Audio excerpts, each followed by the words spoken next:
Hi, Tony. How are you? Hi, Tessy. Very well. How are you? Really, really good.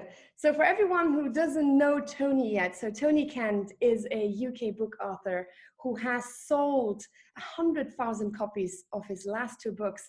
And we are really excited to announce today that tomorrow he will be launching his third book.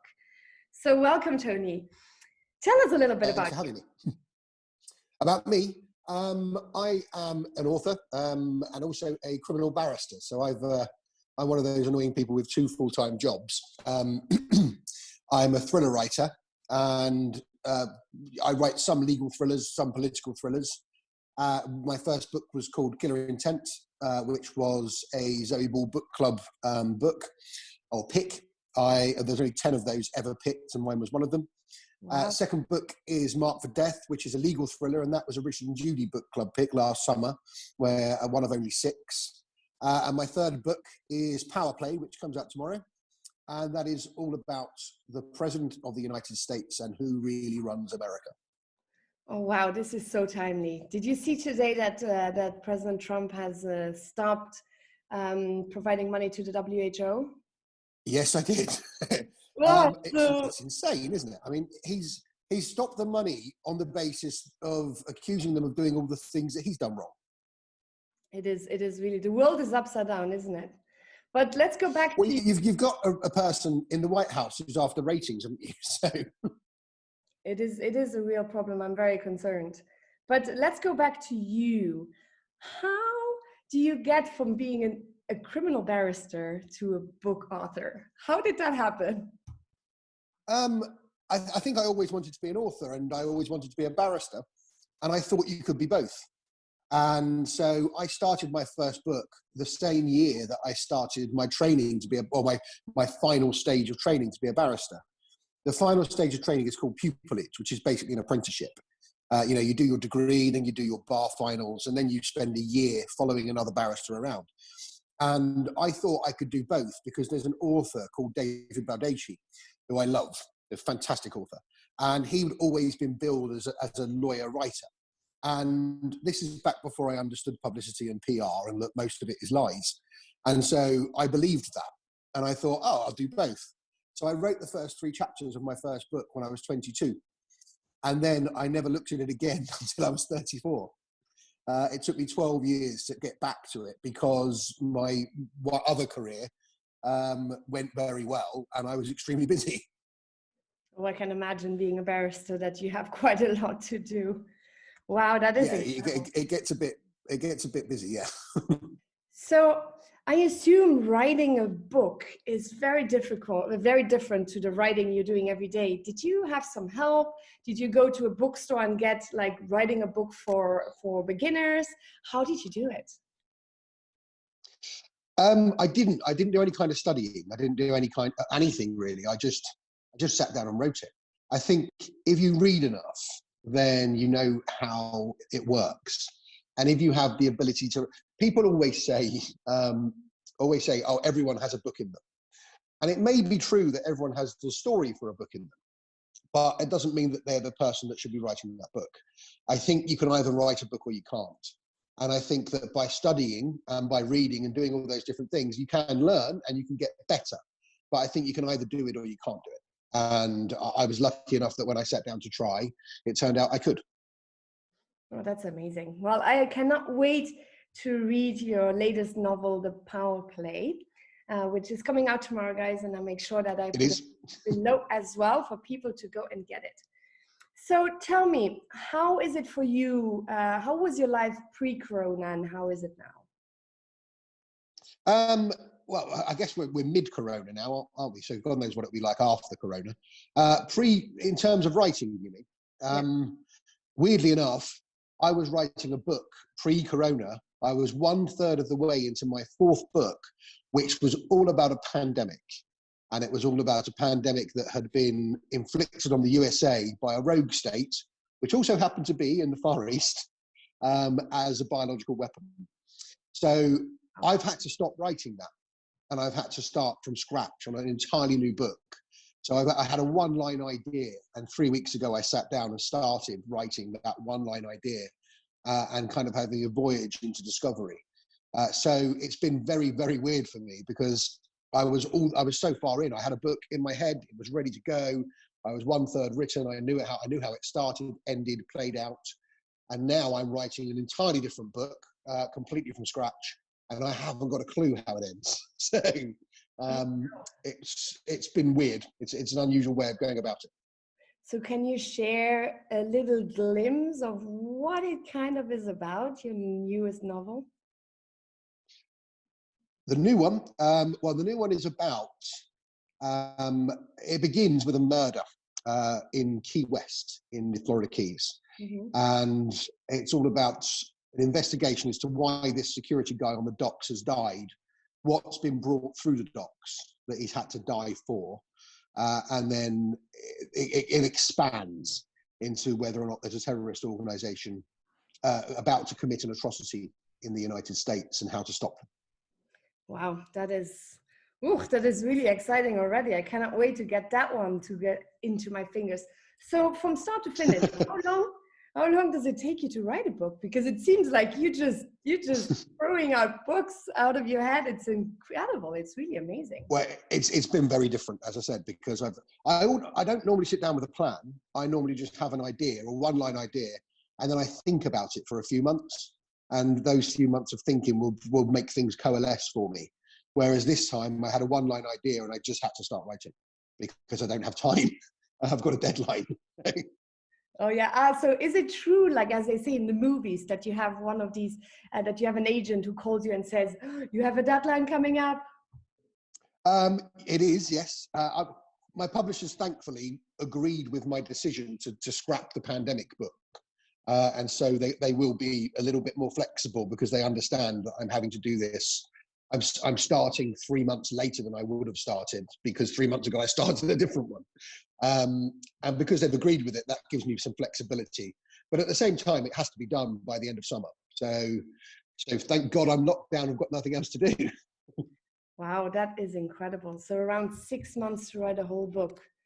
That Basically, is really impressive because also, as I know, you have a young child, and I think it's just incredible how you do everything you're doing. It's really admirable. Yeah, he's a bit of a distraction. He is a very cute distraction, if I can. He is. But he has a very, very good mum who keeps him out the way when she has to so that I can get work done. Absolutely. So coming back to your profession then, being a criminal barrister, are you still a criminal barrister? Yes, yep. On Monday, if we weren't in a lockdown, I'd be starting a murder trial. I had a 4-week murder trial starting in the Old Bailey. That's now taking place sometime in November instead.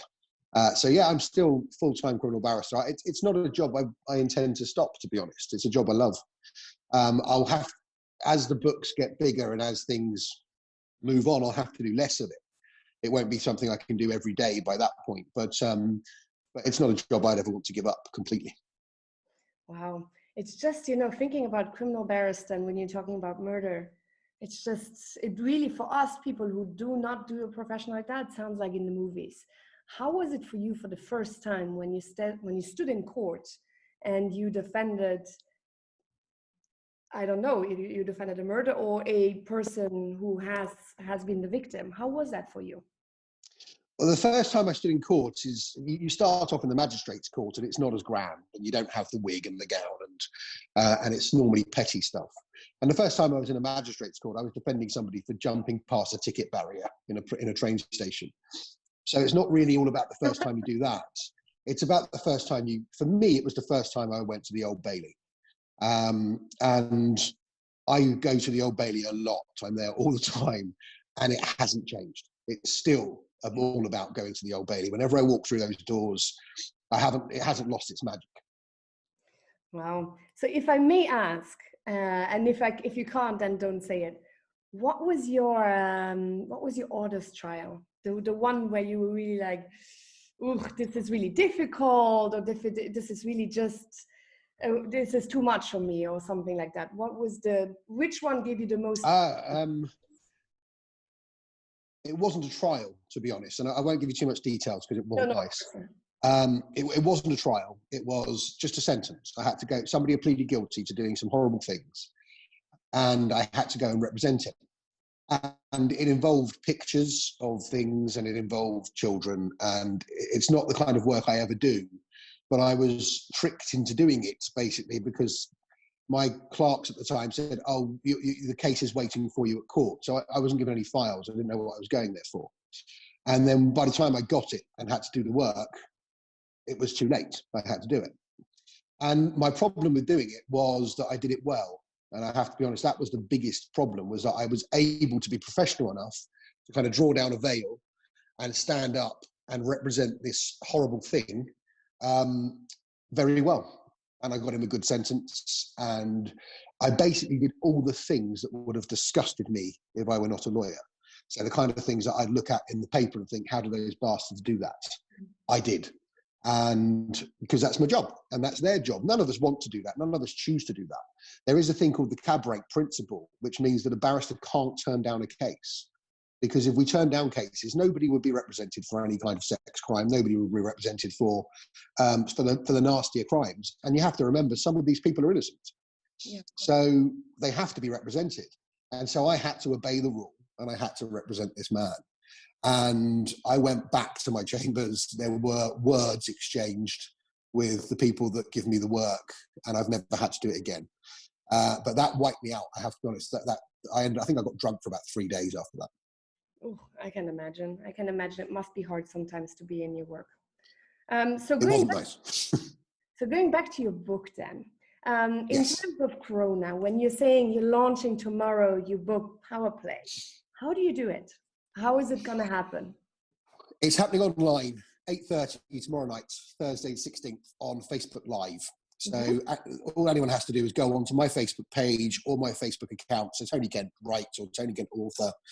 And I'll be doing a 1.5 hour live launch. It's really hard. The launch itself, I talk for a living, so it's not going to be a problem me talking for an hour and a half. And we've got prizes to give away. Victoria's given us some perfume, and we've got some great stuff to give away. And I've got books getting given away and vouchers in bookshops, etc. So it will be a nice event, but I have to be honest, the whole thing is very far from ideal because, we're all about bookshops. My kind of book sells in airports and there are no planes flying. My kind of book sells in railway stations and there are no trains running. We have to accept that this book is not going to be a blockbuster. This book, and it's a shame because it's a really good book, but this is going to be this we hoped was going to be the book that might sort of break the barrier. Whereas now we have to put all of our eggs into the next book basket for that reason, because this will now be a book that hopefully gets discovered once the whole series gets discovered. Because we've got to be realistic. We're not going to sell that many hard copies because everyone's at home. And anybody in Tesco's, it's being stocked in Tesco's, but people go to Tesco's for beans and toilet roll, not necessarily my book. Yes, but online now, everyone is online, and I make sure we get this out by tomorrow. So you're saying 8:30 UK PM time. 8:30 UK, yes. Which is important. So you mentioned... I always forget. You're an international person, Tessy. I always forget. Well, the audience too, and it's always nice when people are on time. So you mentioned your wife very briefly, Victoria. So very, very briefly, because I'm such a fan of her and her perfume. So can you tell me a tiny bit about her perfume for everyone to explore it maybe as well?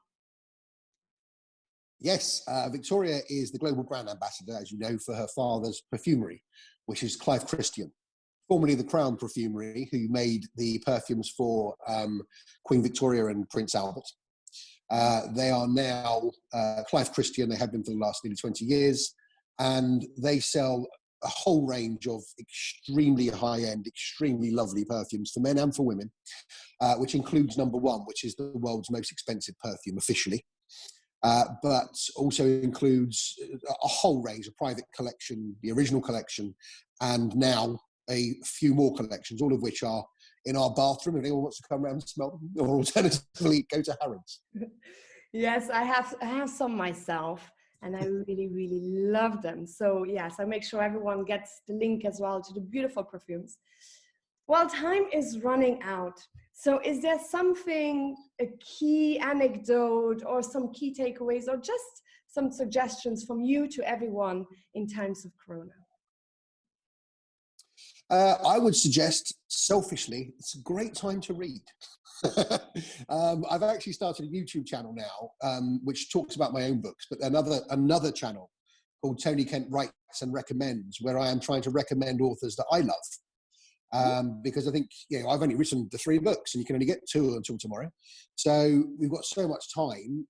If people want to, have some book recommendations, and Netflix can only get you so far in terms of filling the time. Books are better. And I'm trying to recommend, there's 5 episodes now. I'm trying to recommend as many books as I can that I love, that I hope other people will love. Well, thank you so much for your time, Tony. I could talk to you forever. I make sure I share all of your links. Always. And I wish you a most beautiful rest of the day and all the best for your book launch tomorrow.